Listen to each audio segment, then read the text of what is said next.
What if the MLB had a March Madness style tournament? Hello everybody and welcome back to Double Play. I'm Ryan Donahue, and in this video I'm going to create and fill out a hypothetical MLB March Madness bracket. I created this bracket based off the 2022 standings, but these hypothetical games will be played with 2023 rosters. Teams will have to play back-to-back days, requiring them to use multiple starters, but I will assume that they will be fully rested for a potential 5th round championship game. First round matchups will be played at the better seeded team's home field, and then the rest of the games will be played at a neutral site. Injuries were considered, but I allowed short-term injuries to players to play, but not long-term injuries. For example, Joe Musgrove with the broken toe will be able to play, but Walker Buehler with Tommy John will be out for this tournament. Without further ado, let's go ahead and check out the bracket. Let's start it out on the Dodgers side. They are the number 1 seed with 111 wins last season. They will take on the winner of the 16th-seeded Giants versus the 17th-seeded Twins. Moving down that side of the bracket, the Mariners will take on the 24th seed Rockies, and the winner of that will play the winner of the 8th seeded Blue Jays versus the 25th seeded Tigers. Keep moving down this side of the bracket, the 4th seeded Mets will get to play the 29th seeded A's in the first round. The Tampa Bay Rays, who are the 13th seed, will take on the 20th seeded Arizona Diamondbacks. The Brewers, who are in themselves the 12th seed, will play the Angels, who are the 21st seed. To round out this side of the bracket, the 5th seeded Yankees will take on the 28th seeded Reds. Let's now look to the other side of the bracket where the 2nd seeded Astros will get the bye, and they will take on the winner of the White Sox and Red Sox, who are ranked 15th and 18th. The 10th seeded Padres will take on the 23rd seeded Rangers. The 7th seeded Guardians will take on the Royals, who are the 26th seed. And moving down, the Braves, who are the 3rd seed, will take on the last seeded Nationals at 30. The Orioles slot in at 14, and they will take on the 19th seeded Cubs. The reigning National League champs are the 11th seed, and they will take on their division foe, the 22nd seeded Miami Marlins. And finally, the first round will end with the Cardinals taking on the Pirates, who are the 27th seed. Let's start off with who are the obvious locks to come out of round 1. These are the matchups I'm not going to go into too much depth about, just kind of ones that you expect to win, the ones that are the better team. I'll start on the Dodgers side. I think the first lock here is the Mariners are going to beat the Rockies and move on to the second round. And with that, they're going to play the Blue Jays, who are a lock in my mind to beat the Tigers, setting up a second-round matchup to be the Mariners and Blue Jays, a rematch of last year's wild card. The Mets are obviously going to beat the A's. They're just the better team. When you get Scherzer or Verlander, I'm going to say it's Verlander for the next round. Verlander gets the Game 1 start. That's going to be a lock against the A's. Moving down, the last lock in my mind on that side of the bracket is the Yankees over the Reds. Garrett Cole is just going to shove. And even though the Reds might have Hunter Green on the mound, it's just the Yankees are going to be too much for them. On the Astros side, I really only had one lock, and it's the Braves beating the Nationals. The Nationals are the last ranked team. No Cinderella there. Braves are moving on. Now let's go game by game, kind of breaking down each of these matchups and giving my pick on who will advance. Look at the 16th seeded Giants versus the 17th seeded Twins. You know, Logan Webb is just a dog at home and in the postseason. He has a 3.01 career ERA at home. And Pablo Lopez, who would probably get the start for the Twins, has a 4.5 ERA on the road, which is simply just not good. I'm taking the Giants to move on to face the Dodgers. Moving down after a couple of locks, we'll look at the Rays versus the D-backs. This one would be a good pitching matchup. Shane McClanahan versus Zach Gallen. They're similar in these scenarios. Shane McClanahan and Zach Gallen have never faced each other, but Shane McClanahan is 3.07 ERA at home, as the Rays will be the higher seeded, and Zach Gallen has a 3.12 ERA on the road. They're very similar, and this one's hard to pick, but my gut leans Diamondbacks, and we've got our first upset of this tournament. The D-backs are going to take over the Rays and move on to face the Mets. The last first-round matchup on that side, who is not a lock, is the Brewers versus the Angels. You know, Shohei struggles at home a little bit. He's at 4.16 ERA, but he is great in his career in high-leverage scenarios. His opponents only have a 160 batting average against him in those scenarios. And in a winner-take-all game, that's high leverage. Corbin Burns is okay at home with a 3.47 ERA, and I think Trout wins his first playoff game here. I'm going with the Angels for another upset. They take over the Brewers. I just like the Angels lineup this year a little bit more than the Brewers.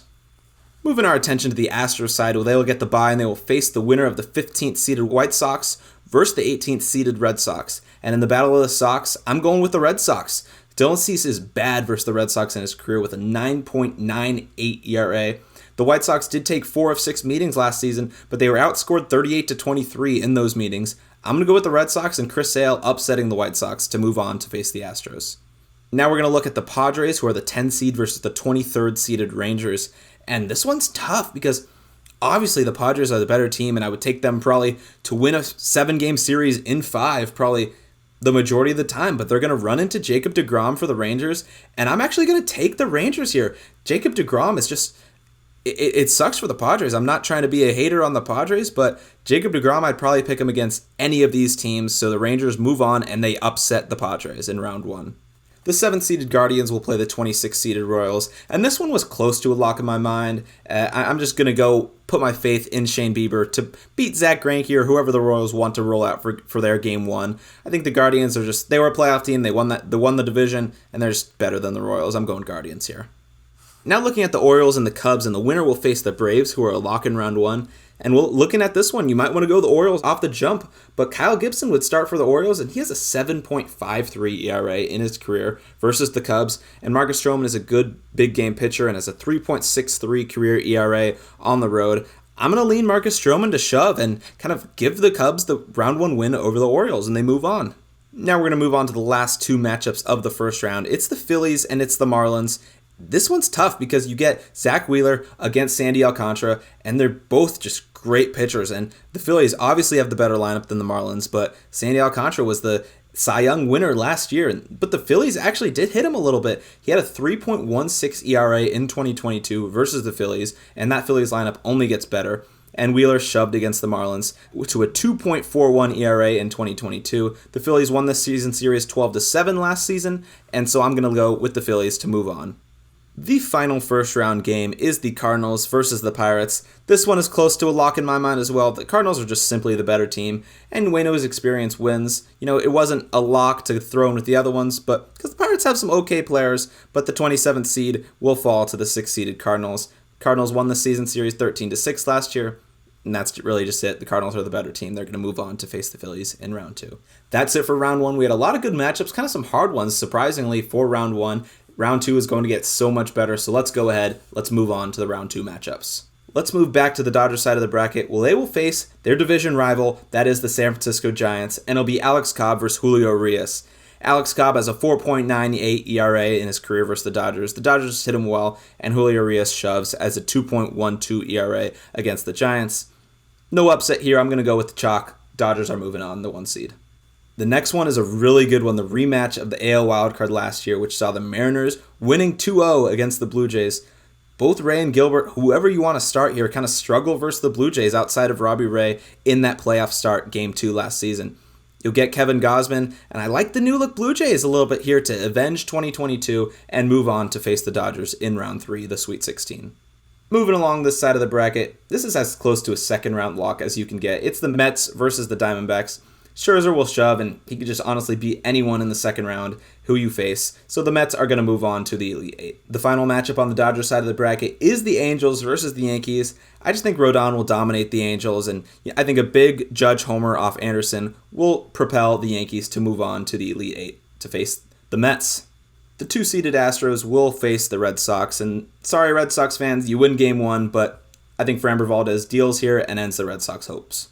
Rangers and Guardians is a solid one. You got Martin Perez versus Tristan McKenzie, but Perez actually has an 8.16 ERA versus the Guardians in his career. I think the Guardians are just the better team, so the Rangers won't move on, and the Guardians will go on to face the Astros. Now you look at the Braves versus Cubs, and this is another one that's almost a second-round lock. Kyle Wright would start for the Braves, actually, because you want to save Strider to face whoever is going to win that Phillies-Cardinals matchup, which is next. So the Braves move on past the Cubs and go to the Elite Eight. The final matchup of the second round is the Phillies versus the Cardinals, and it is Nola versus Miles Mikolas. And well, this game already happened. Nola deals, and the Phillies move on in this game. That's it for the second round. Let's go ahead and move on to where things get exciting, the Elite Eight. The Elite Eight starts off with the Dodgers versus the Blue Jays. It's Clayton Kershaw versus Chris Bassett.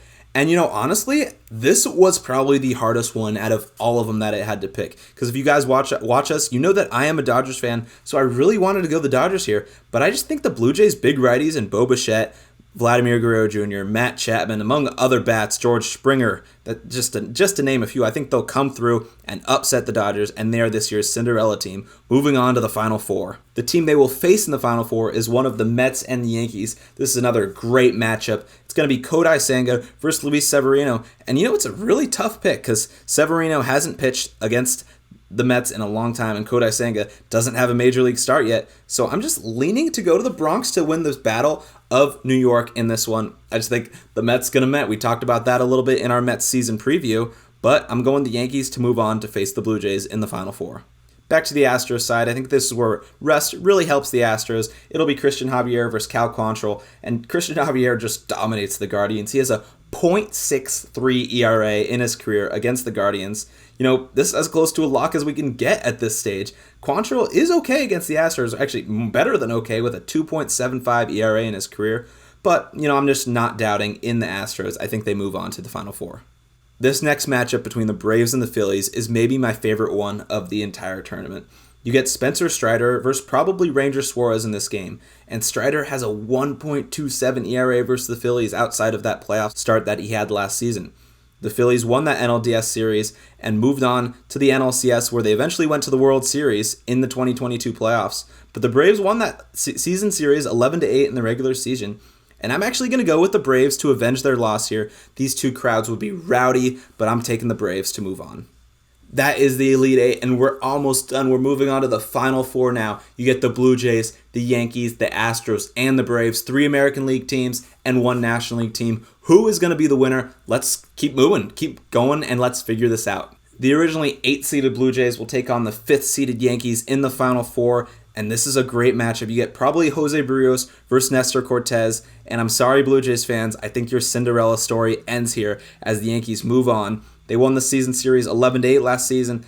Cortez pitches well against the Blue Jays, and Barrios just does not against the Yankees. I think the Yankees move on to the championship game to face either the Astros or the Braves. This Final Four matchup is a rematch of the 2021 World Series, which the Braves won in 6 games. You get Charlie Morton versus Lance McCullers. And I'm just going to go with the edge to Charlie Morton, who's 5-0 in his career in elimination games. So the Braves, they move on to face the Yankees in the championship round. I'm sorry, Astros fans, but this is where I doubt you, and this is where I think the Astros fall. Now the championship matchup is the Yankees versus the Braves, and I really didn't know who to pick because these teams get fully rested. You get Max Fried in the Braves versus Garrett Cole and the Yankees with Carlos Rodon rested if you need him. But what kept coming to my mind was Max Fried's 6-inning shutout performance in Game 6 against the Astros to win the World Series. I think he gives a similar performance to win this March Madness style bracket for the Braves. And there you have it. If Major League Baseball did a March Madness style bracket, I would pick the Braves to win, and I think they just have the best path based off last year's seeding. They have some tough games along the way, facing the Phillies, the Astros, and then the Yankees in the championship round. But I think the Braves are going to win this tournament. Thank you everyone for sticking around and seeing that I have the Braves to win this hypothetical March Madness style bracket for Major League Baseball. If you enjoyed this video, make sure you like and subscribe, and leave me a comment down below. Who do you think would win? Who did I get matchups wrong? Which matchups did I get right? Let me know. I always love to hear your feedback, and I'll interact with you down below in the comments. But without further ado, this video is over. Thank you guys for sticking around. I've been Brian Donahue from Double Play, and we'll see you next time.